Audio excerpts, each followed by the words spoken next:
your life, as I feel like it's really important. We did a segment on being raised in a full Tongan traditional home, and so basically this is going to be the opposites.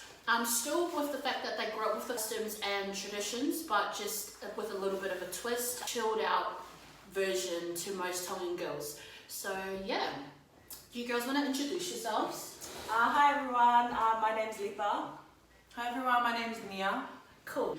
Where are you guys from originally? Okay, so me and Mia were both sisters. We are 2 out of 4 children raised by a Tongan father and a Tongan Māori mother. We were raised in Sydney, Australia, in the Northern Beaches. If you know, you know. Growing up in Sydney, it was so different to when we moved here to Melbourne in 2013. In Sydney, everything was so fast-paced, everyone was on the go. Every weekend for us growing up, we were always doing something. If it was netball, church commitments, family commitments, there was always something going on. So moving here to Melbourne was really refreshing for us. Growing up, we were surrounded by so much family. There was never a time where we weren't living with family. We always had family with us, living with us. There was one point in our lives where we were living in a 2-bedroom unit with 13 people living in that house. Wow. You'll walk in the door, you're stepping on someone's head. Right? You walk in the door, the toilet's right there, a room's right there, room's right here. Everyone was sleeping on couches, the floors, no real beds, just mattresses, you know. But we made do with what we had, and yeah, that was just us growing up. Wow, that's beautiful. So when did you move to Melbourne? We moved to Melbourne in 2013, so I was in my second last year of high school. Yeah. And my brothers are still young. My sister was... I was in year 9 when we moved here. Yeah. How was that? It was weird because, you know, the school coming here, we came from an all-girls school in Sydney. Wow. To come to a co-ed school, it was a big change, especially because at the school in Sydney, it was filled with just a lot of balangis and... Right. Coming to Melbourne, it was a co-ed school mix. Did you feel like the people were different here too? Yes, they really were. Yeah, there's different culture in Sydney compared to here. Wow. I think because it was more in like northern suburbs versus the western suburbs. Yeah, the west. Sydney, and then when we came here, we moved to the west. Predominantly western suburbs was like islanders. I don't really know Sydney, so is northern suburbs like more filled with a lot of balangis, let's just say that. A lot. Whereas like western suburbs, more of the islanders are there, you know. I mean, we were a bit naughty when we were little, like in school and like going to western suburbs, like malls and stuff like that. Yeah. And most of them were all islanders. Wow. Yeah. So do you guys feel like you guys moving here was like, would you have preferred to still grow up in Sydney, or do you guys like the fact that you guys moved here? I like the fact that we moved here only because it was fresh, like a change was much needed for us. We were very, very naughty like growing up. Yeah. So do you think that's why your parents wanted to move here? We actually moved here because my parents wanted a fresh start somewhere else. We were going to move to Central Coast before we moved here to Melbourne. So they just wanted a fresh start. Really. Wow, and that's massive. Yeah, like, catching up your family to move to a complete different state. Had your parents been here before to Melbourne? Yeah, they had a few times. For like I think a wedding or something, because my dad's family lives here. Do you guys have any cousins and things like that you would have grown up with that live a full traditional upbringing compared to you guys? We do. Yeah, we actually do. And why do you think you guys' parents were so, I guess, lenient or accepting of a more, just more in with the times of what's going on? Why do you think that is? Do you want to answer this? I think mainly because my dad grew up and, you know, his father was really strict on him, and so was his mother. Yeah. And he didn't want that for his children. Right. And so, my mum, she had it pretty easy actually in Tonga. She was raised in Tonga. By her grandparents. Yeah, by her grandparents. Right. But she had it easy. She was raised like a little princess. Okay. And she wanted that for her kids as well, you know, to like experience the life that she had, you know, to live well. Free. Yeah, free. Like nothing. Just you live your life. Yeah. And I see that in just how she is and how she carries herself, and just with how she lets you guys just do whatever Yeah. it is, whatever you feel. That's how you. That's what you do. Whatever And makes us yeah. happy. Yeah. Wow. So how has that kind of shaped you guys? Like, is that hard that you guys know your culture, but you guys are still, do you feel like you have ever been looked at in a way where, like, oh my gosh, like, look at they not get to, common enough. or they get to drink, or they get to do this and that. Oh, How has that made you guys feel? Because for me personally, a lot to do with my identity. So growing up, like, we would participate in church activities, like doing the traditional dances and stuff, whakame, if you know, White Sunday in English, but I still felt like there was like a part missing. Like, I still wasn't in tune with my Tongan culture, even though I was like, yes, you know, mate matonga, stuff like that, you know, but I still felt like something was missing, like part of me, like I still wasn't in touch with my roots. And it's so important that we all do that, because without that, for me, like me going back and, you know, searching like my history, family ties and everything like that, it all comes down to what my identity is. and was speaking Tongan something you guys' parents raised you with to speak it, or? So in our house, our parents would speak Tongan to us, but we didn't have to respond back to them in Tongan. Oh, so it wasn't enforced. Yeah, I know some girls, their families, even all their children, they had to respond to them back in Tongan, so then they didn't lose their mother tongue. So for us, they were very lenient. We weren't as restricted as other Tongan children were growing up, in that sense. So it's kind of a bad thing because we don't really speak that much Tongan. Which is we understand it, but speaking it, I'm still not comfortable to speak a full conversation with someone that's older than me. You know. So that's kind of the downfall. The downfall of it. Wow. So would you guys say, like, you know, as you girls have grown up and things like that, would you say, like, things like being allowed to go out clubbing and drinking and that, do you guys see that you guys are very lucky to be able to live that life? Definitely. Yeah, because Definitely. like the girls to this day in 2020 that's like in their 30s and they still get questioned on where they're really going. I just, basically when I go out, I just tell my parents, Mum, Dad, I'm going out for the night, I'll be home tomorrow. All I get is okay, be safe. A lot of the Tongan females that I know don't have that kind of opportunity that we have.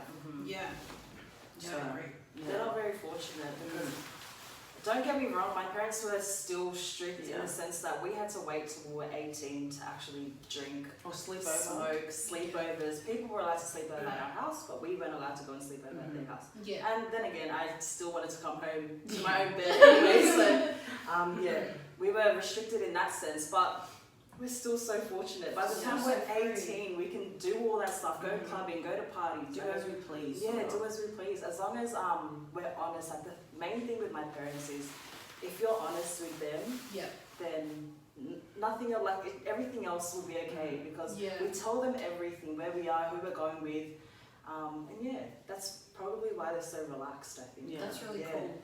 So in terms of, like, you know, moving forward, if you guys were to like get married and things like that, do you guys feel like you guys would follow the same traditions, or would it be to a certain extent with you guys? For me personally, I'm not sure about her, but to a certain extent. There are some things, as in like, you know, about after the wedding, like the ceremony and stuff. I don't know. I'm kind of still on the fence about that one, because I understand it, but I'm not for it. Because as a woman, it's very personal, exactly. So that's one thing, but everything else, I would say I try to follow it as best as I agree. That's cool. What about you, Cecilia? I'm on the same page. Like with that thing, I'm not for it at all.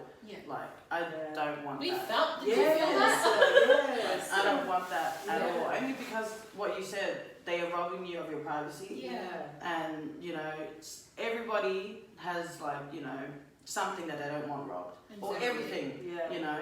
And for that to be just snatched from you, it's like, where is that between me and that person? You know, or myself even. So I don't want, but everything else is okay. That's really cool. And do you guys feel like your parents would be on the same page as you guys? Like, we're not sure. Like we haven't. Is that a conversation you haven't had? Not in depth. Right. Yeah. It's just kind of like, oh, it exists, but we haven't talked about it yet. Yeah, not to that extent. Yeah, but when it happens, it'll happen. That's and it. everyone will get their opinion. Plus, I feel like with your guys' parents, they do whatever you want to. They do whatever you guys feel. And if it's not, if it doesn't suit you guys, it's not going to happen. And your mum is a strong advocate for that. They're so supportive. Like I know a lot of parents who are not supportive of their kids, but it sounds so biased, but our parents are so supportive of everything we do. Like even when I started this new business, my dad, he said his browser history was just filled with him looking at makeup stuff. Like that's how supportive they are. And, everything that they want us to be happy, but if we're not happy with ourselves and the things that we're doing, who we're surrounding ourselves with, then they're not happy. So to see us happy makes them happy. That's it. That's beautiful. So, dating life. Let's talk about that. Because you guys are very, you guys are allowed to date. Yes. And you guys have been allowed to date. Yes. Most Tongan girls wouldn't even budge. But with you guys, you guys have been allowed to date and you guys have been allowed to bring guys home. And me, the first ever guy that I brought home to meet my parents was only a couple of years ago, I think. It was only a couple of years ago, and it was a really good experience because my parents loved him, he loved my parents, my family, he met my family. I know it's very taboo in our culture for a Tongan, because he was Tongan, for a Tongan man to actually stay at a Tongan woman's house, their home. It is very taboo. We are not allowed to do that at all. You won't see that at all. But you won't hear of that. You won't hear of that at all. Even in other Polynesian cultures, you won't hear that. And it's just something that a lot of women feel like they need to hide. And even if when they're not allowed that courage of speaking up and saying, this is where I'm at in life, I'm dating someone, you just wouldn't. You just would not.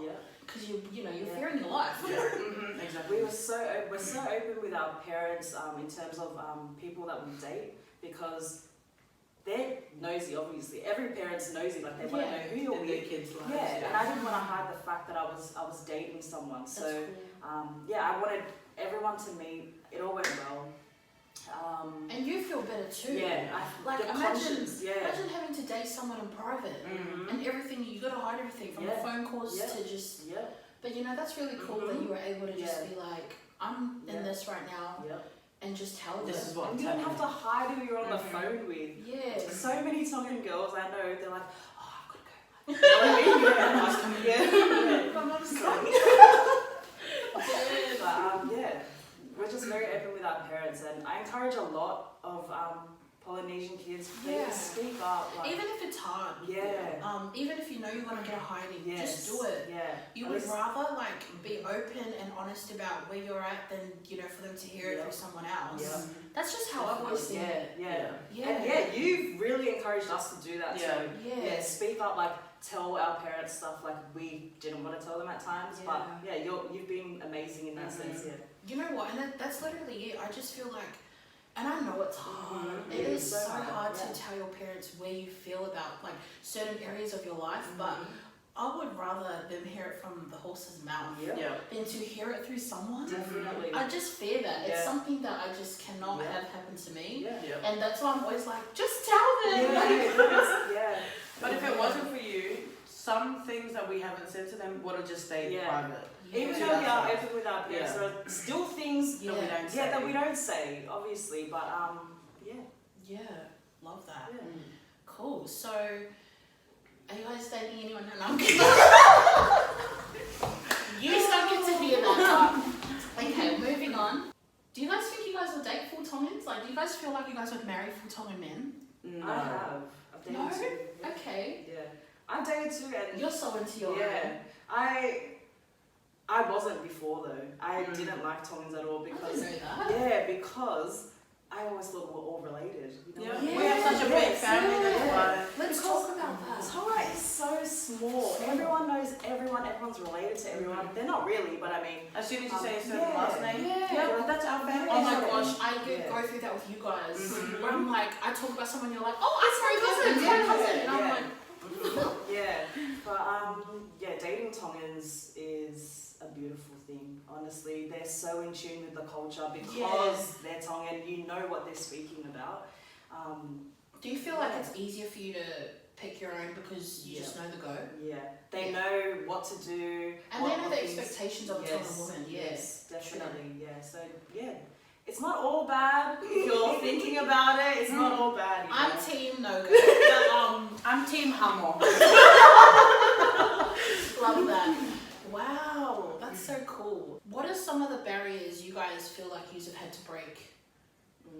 I know you would have a list, so you go first. I was never like this actually. I used to just listen to what I was saying. I never went against my parents. But as I got older, I experienced more in life, and it was just not how I wanted it to be. It's not like they wanted it a certain way, but I wanted my life the way I wanted to run my life. Yeah. So if they wanted to change something, I say no, and literally just no, and then obviously things will come up. Yeah. And I just tell them constantly expressing that's how you feel about and it. I never actually let it go unless I felt satisfied, that I left satisfied, because I am now a really strong-headed person. Like I stand for what you feel. I feel is right. Yeah. Even sometimes I argue with my sister. Like, just something small, she'll tell me that I'm doing wrong, and I'm like, no, I'm doing it right. This is the way I want it to be, and unfortunately for you, that's how you have to see it. Like, and I'm the younger sister. Yeah. And in a way, I have to obey my older sibling. But in my eyes, we're the same. Yeah. But obviously, in everybody else's eyes, she's older, I respect that. But if she doesn't respect me the way I respect her, then it's not going to happen. Like, it's not going to happen. Like, that's it. That's how I've been lately. Yeah. Some people may think it's wrong, but in my eyes, it's just I am being true to who I am. Yeah.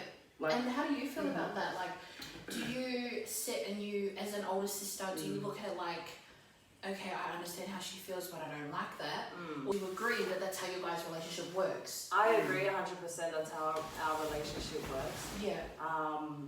Only because as a woman, she needs her own independency. Like, obviously she always respects me, but then again, she does things that makes, I think, for her, and I'm like, why do you do this? Like, sometimes you need to grow up, like maturity and stuff like this. But other than that, it just works for you guys. Yeah, it works for us. It just flows with us. Yeah. But I never disrespect her to, like... You have your opinion, and she might not like it, but it's still a mutual respect. I respect her the same way.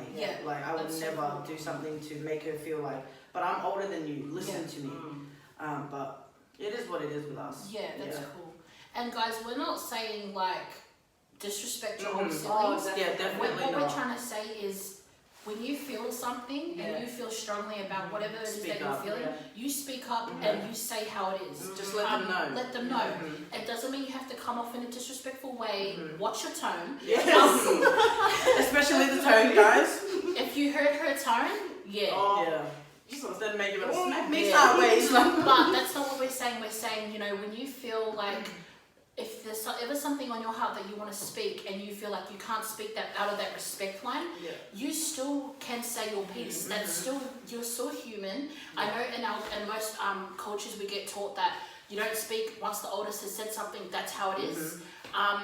Unfortunately, in this day and age, we have people committing suicide, we have kids committing suicide because they didn't get to say their piece. So I think you have to find a way to communicate, and whether that be you just let it be for the moment, come back and be like, I don't like this or whatever, I don't agree with that. But always know you can say however you think, or whatever is on your heart, speak it. And we're still trying to, I know for us, we're still trying to figure out the kind of things that trigger us as well. Like, if I say something, I'm like, after that conversation, I'm like, You oh shit, reflect, I said yeah. something that might have triggered her, you know what I mean? Or if it, And so then we'll kind of like, a couple of days later, we'll be like, oh, okay, we need to talk, we need to talk again, you know, and just kind of communicate, speak about what was said, and try and resolve it as best as we can. My communication skills are not great face to face with my sister. Because I'm so face to face, I want everything said right then and there. And because like sometimes she doesn't know the tone in her voice triggers me to make my tone rise. Like it just get like angry. I get really aggressive, and that's not what I want. Especially talking to my older sister. So I tend to hold back for a long time. I will not speak on it until I'm ready. This could be a month, 2 months, a year even. Then I'll speak to her and be like, look, you really hurt my feelings this day. And she'll be like, I forgot. I'll be like, well, I still remember. It's still hurting me. But my communication skills really sucks when it comes to her, because the tones in our voice are really different. I always tell her, like, if you heard the way you spoke to me, you'd understand why my tone changed with you. And I'm still trying to learn that, because I've done this for so long, so many years. I've always spoken just like one tone when I'm saying, like, if I'm happy, like I was talking one tone. If I'm angry, like you can tell when I'm angry, but still it sounds like I'm coming off as aggressive, but I'm not. And it takes me to like a different place. So then I get angry and and so then I walk off on her, just so that I don't say anything that I'm gonna regret later. So I just walk away from the situation and come back to it when I'm ready. Like that's how I approach her, especially. And the beauty of what you're saying is though that you recognise that your communication isn't great, but you still leave not disrespecting her, which is really like a lot of people don't know when to leave, like they don't know when to just end it. It's really cool that you guys really understand each other. You guys are still trying to figure out what triggers each other, but I love the fact that there's such a high respect for your sister, and the other way around as well. Like sometimes I don't think before I speak. That's why. That's all of us. All of us do that. It's just the way that she says certain things. She's triggers. Just straightforward, like too straightforward. But there's some words that you could replace with a different word to make it sound better. But in the moment, I'm just like, oh, that's the word. That's the word I'm going to use it. Or I feel like sometimes she's like, she'll say something. And it's it's like gang up on it. At a sensitive time. I know, it's just so out of nowhere, and we were like shook. Back to our topic, we went off topic there, but it's okay. Going back to our topic, growing up in a non-Tongan home, compared to other girls or your own cousins stuff, have you guys ever felt like you don't feel as Tongan? Yeah, definitely. Sometimes, I think when I was younger, and even some like times now as an adult, like sometimes I feel like I'm not as Tongan because I'm watching other people embrace their culture so much. I feel like it was my responsibility growing up. It wasn't anyone else's responsibility for me to embrace my culture, no one forced me not to do that. I was like, okay, I'll just leave it to you guys do it, I'll go this way. But I thought for me, it was kind of my responsibility to do that, and I'm kind of doing that now.